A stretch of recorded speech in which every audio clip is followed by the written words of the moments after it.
नमस्कार विद्यार्थी व पालक मित्रांनो, मी ऋषिकेश कुलकर्णी आपल्या सर्वांचं वायब्रंट ऍडमिशन गायडन्स या आपल्या युट्यूब चॅनलमध्ये स्वागत करतो। मित्रांनो, आजच सुप्रीम कोर्टाकडून एक निर्देश आलेला आहे, ते म्हणजे रिनीट एक्झाम होणार आहे। एक्झॅक्टली बरोबर आहे, जे तुम्ही ऐकताय ते एक्झॅक्टली ज्या विद्यार्थ्यांनी अनेक पालकांनी काही इन्स्टिट्यूशन्सनी बऱ्याचशांनी अगेन्स्ट एनटीएचा प्रोटेस्ट केलेला होता आणि त्याचा पॉझिटिव्ह रिझल्ट आज सुप्रीम कोर्टातून आलेला आहे।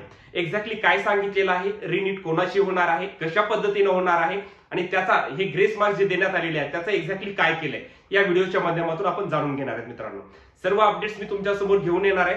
सर्वांनी वायब्रंट ऍडमिशन गायडन्स या आपल्या युट्यूब चॅनलला सबस्क्राइब करा, जेणेकरून आपण काउन्सिलिंगचे सुद्धा महत्त्वाचे ऍडमिशन प्रोसेसचे अपडेट्स तुमच्या समोर या व्हिडिओच्या माध्यमातून या चॅनलच्या माध्यमातून घेऊन येणार आहेत। मित्रांनो, आता बघा एक्झॅक्टली काय सांगितलेले आज याचं तुम्हाला एक सांगतो। आज news article, the supreme court allowed the NTA to conduct the reNEET on 23 June. बघा महत्वाचं आहे, सुप्रीम कोर्टाने एनटीए ला सांगितलंय की तुम्ही 23 जूनला रीनीटची एक्झाम घ्या, म्हणजे नीटची एक्झाम डबल घ्या and cancel the score cards of the 1563 candidates who were opt to appear. आणि काय सांगितलेलं आहे की या 1563 विद्यार्थ्यांचं स्कोर कार्ड कॅन्सल करा।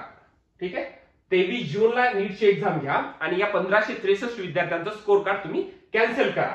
ठीक आहे, for those who do not wish to appear, their original scorecards without the grace marks will be considered। आता बघा ह्याच्यात एक महत्त्वाचं अजून एक काय सांगितलेलं आहे, 1563 विद्यार्थ्यांची एक्झाम तर घ्या म्हटलेलं आहे, परंतु जे एक्झाम देणार नाहीये ते विद्यार्थी जे एक्झाम जे दिली नाही त्या विद्यार्थ्यांनी, तर त्यांचं काय करायला सांगितलेलं आहे, विदाउट ग्रेस मार्क्स, म्हणजे त्यांना जे ग्रेस मार्क्स देण्यात आलेले होते ते ग्रेस मार्क्स काढून टाकायचे आणि त्यांचा जो ओरिजिनल स्कोर असेल तो कन्सिडर करायला लावायचा, अशा पद्धतीने सांगितलेलं आहे। मग पुढे अजून काय सांगितलेलं बघा, NTA inform the court that the retest result will likely be pronounce before the June 30, म्हणजे 30 जून पर्यंत तुम्ही रिझल्ट लावा to facilitate the counselling process starting on July 6। बघा काय सांगितलेले, 30 जून पर्यंत रिझल्ट लावा आणि 30 जून पर्यंत रिझल्ट लागला पाहिजे आणि 6 जुलै पर्यंत पुढची काउन्सिलिंग प्रोसेस चालली पाहिजे। आज वेगवेगळ्या एकूण 3 PL सुनावणी होती, त्याच्यामध्ये काही गोष्टी सांगितल्या आहेत, काही पेपर लीकच्या बाबतीमध्ये पण काही गोष्टी घडलेल्या आहेत, त्याचं त्यांनी सांगितलंय की 8 जुलैच्या पुढे आम्ही सांगू।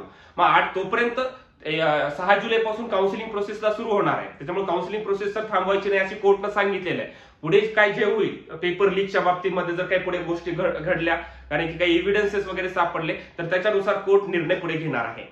तोपर्यंत 6 जुलै पासून काउन्सिलिंग प्रोसेसला सुरुवात होईल आणि या विद्यार्थ्यांचं एक्झॅक्टली कशा पद्धतीने आहे ते देखील आपण थोडंसं समजून घेण्याचा प्रयत्न करू। ठीक आहे मित्रांनो, आता ह्याच्यामध्ये बघा एक्झॅक्टली कशा पद्धतीने आपल्याला पुढच्या गोष्टी पण करता येतील ते देखील मी तुम्हाला सांगतो। आता ह्या ज्या विद्यार्थ्यांनी एक्झाम दिलेल्या आहेत, ठीक आहे, तर आता त्यांना काय सांगितलेलं, समजा आता नीटची एक्झाम दिलेली आहे, तर एकूण किती विद्यार्थी आहेत, तर 1563 विद्यार्थी आहेत। या 1563 विद्यार्थ्यांना 2 ऑप्शन्स दिलेले आहेत। एक ऑप्शन काय आहे की त्यांची रिनीट होणार, एक तर रिनीट, किंवा दुसरा ऑप्शन काय दिलेला आहे, त्यांचं ग्रेस मार्क्स काढून टाकायचे, ग्रेस मार्क्स कॅन्सल।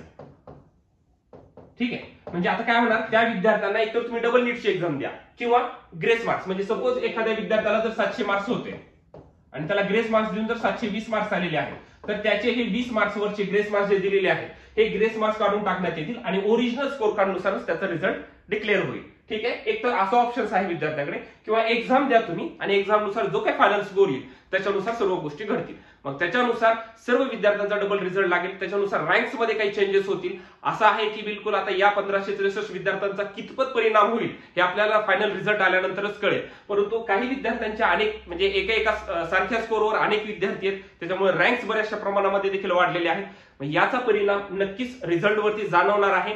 एवढा जो रँक वाढलेला आहे त्याचा परिणाम आपल्याला हे फायनल याच्यातून काही कन्क्लुजन निघेल ते आल्यानंतर समजणार आहे। मित्रांनो, अशामुळे ह्या गोष्टी म्हणजे हे खूप चांगलं आहे, ज्यांनी बरेचशा इन्स्टिट्यूट्स विद्यार्थी यांनी प्रोटेस्ट केलेला होता, ज्यांनी खरंच मेहनत केलेली आहे, यांच्या दृष्टिकोनातून आज एक पहिला पॉझिटिव्ह रिझल्ट सुप्रीम कोर्ट कडून आलेला आहे। पुढे अजून काही महत्त्वाच्या गोष्टी घडल्या तर मी तुमच्यासमोर घेऊनच येणार आहे। त्याच पद्धतीने काउन्सिलिंगसाठी ऍडमिशन घ्या, शेवटच्या बॅचचे ऍडमिशन सुरू आहे।